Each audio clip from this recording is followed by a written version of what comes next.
Eastern PA Weather Authority meteorologist Bobby Marchant here with your outlook for April 10th, 2018. For your Tuesday, the weak upper air disturbance that moved through yesterday evening and overnight is now going to be pushing away very early this morning. So I do think you're going to have some morning clouds to deal with, and that's going to break for sun, decreasing this morning, and then probably partly cloudy for most areas by this afternoon. So it won't turn out to be such a bad day here for your Tuesday.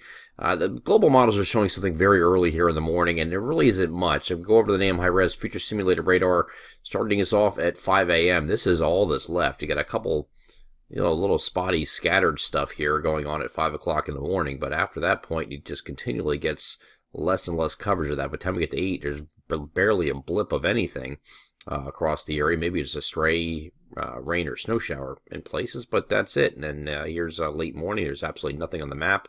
And that continues, of course, through the afternoon as we turn partly cloudy. So temperatures will be still on the chilly side for today and also for tomorrow, for Wednesday. We're going to have high pressure built in behind this, but it's really not going to get temperatures up too far yet. We're going to be high pressure right over top will build in, giving us the mostly sunny skies. And then high pressure is going to set up then offshore. You can see it down here to our south. This is Wednesday night. We have a system moving off to the north here that's going to primarily stay north of the region, but it's going to drag a warm front through the region on Thursday. And so you could have a quick shower here Thursday morning with that warm front.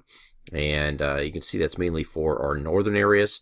And that's on Thursday morning only we're looking at. Now remember that high pressure that's sitting over top of us on Wednesday, now moving offshore. This is going to be an important player in our forecast after that point, because not only is this system right here, this weaker system, moving, having a warm front moving northward like this, we also have this high pressure continuing off to the east toward Bermuda.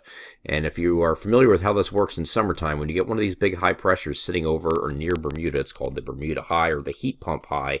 Now, we're not talking about heat pump in terms of summer heat, because we're only in the month of April here, but we will get above average temperatures, and in some cases well above average temperatures as we get later in the week as a result of that. So going forward from this point, we're going to go into well, actually, this is late Thursday that we're showing here. You can still see an isolated shower, mainly for our northern areas here on Thursday. And then after this point, this thing moves away. And then there's another chance for an early shower, and that's going to be on Friday morning for, again, mainly our northern areas. High pressure continuing off to the southeast. You can see that right down here. Here's your Bermuda High sitting up shop, and that's going to get a return flow of temperatures getting very warm as we get into Friday, and even warmer yet by Saturday. So we're going to get a surge of warmth coming out of the southwest, and that's going to get temperatures into the 70s, we think, and maybe even approaching 80 by the time we get to Saturday in some places. I think Saturday will be your better day for that. You can see clearly where the warm front's well off to the north and our system moving in from the west. This is going to be a pretty powerful cold front coming through, but not coming through until Sunday night or Monday, we think. So you're going to have a mostly dry, or you're going to be dry straight through Saturday, and we're looking at that right now here Saturday morning and afternoon. No precipitation to speak of.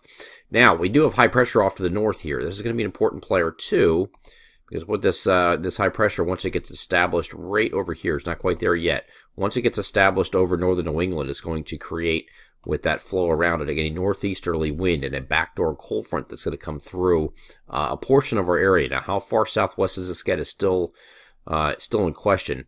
But if you're on this side of this front, you're going to be much colder on Sunday. Temperatures in the 50s. If you're on this side of the front, you're going to be a lot milder, and temperatures in the 70s. You could have a 25-degree swing in temperatures on either side of that front when you're only 25 miles away from one location to another. You get a situation where, let's say, maybe Northampton County here is in the 50s, and you get down to Berks County, not that far away, and they could be temperatures upper 60s near 70. So it is that drastic of a cutoff with this backdoor cold front. So where that's positioned is going to make a big difference in temperatures for Sunday. We're also going to have showers ahead of this backdoor cold front starting to develop on Sunday. Here is a look at Sunday morning. You can see that.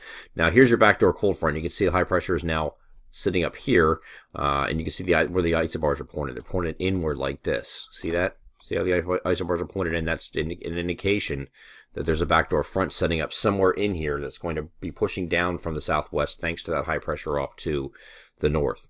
Okay, our main cold front, traditional cold front, is off to the west in association with this area low pressure now sitting over Chicago by the time we get to Sunday morning. And then once we go further in time, still some spotty showers here during the day here on Sunday. And then after that point, the cold front is going to move through with potentially heavy rain that's going to come in the Sunday night to Monday morning time frame. But it's going to moving pretty quickly and in and out of here. So we should have a morning rain and clouds giving way to sun later in the day on Monday if this thing can clear in time, which right now it does look like it's going to do. Most models have it in and out pretty quickly, so we will have improving conditions on Monday after that rain stops early on. But we'll watch this front because that looks like it's going to be pretty potent. It could have some locally heavy rainfall with it, but also the backdoor cold front that's going to come through here on Sunday. If we can get this to hold off, if it's not this aggressive like the European model showing here, and it doesn't get too far southwest, it might just be capped further northeast, and you get more areas within our coverage area that are going to be mild for another day, with temperatures challenging the 70-degree mark at least into Sunday. So right now, if you look at our local forecast, a lot of 60s are listed, kind of playing the middle ground between 50s on the one side of the front and 70s on the other side of the front until we get a better handle on where that exactly sets up. And we should know that in the next couple of days. Of course, today is only Tuesday, and we're looking ahead to Sunday, trying to determine where a backdoor front is going to be at this range is kind of an effort in futility. So we're going to wait and see how that works out. But it does look like it's going to be mostly dry for most areas straight through at least Saturday of this week. I'm Eastern PA Weather Authority meteorologist Bobby Marchers. That is your outlook for April 10th, 2018. Have a great Tuesday.